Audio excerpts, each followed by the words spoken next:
ప్రకాశం జిల్లా బెస్తవారిపేట పట్టణంలో స్థానిక మెయిన్ రోడ్ నుండి ఎంఆర్ఓ ఆఫీస్ వరకు వెళ్లే మార్గం వద్ద సైడ్ కాలువ కల్వర్ట్ సంవత్సరంలోపే 2 సార్లు నిర్మించారు. నాణ్యతా ప్రమాణాలు పాటించకపోవడంతో రోడ్డు ధ్వంసమవుతోంది. 2 సార్లు నిర్మించినా కానీ లోపాల వలన దెబ్బతిని గుంతలుగా మారింది. గుంతలో 2 సార్లు నిర్మించిన కల్వర్ట్ తూతూ మంత్రంగా నిర్మించి మా పని అయిపోయిందని R&B శాఖ అధికారులు చేతులు దులుపుకుంటున్నారు.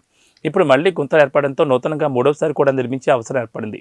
పైన పటారం లోన లొట్టారం అనే సామెతకు నిదర్శనంగా కాకుండా సమస్యను పూర్తి స్థాయిలో పరిష్కరించాలని స్థానిక ప్రజలు కోరుతున్నారు.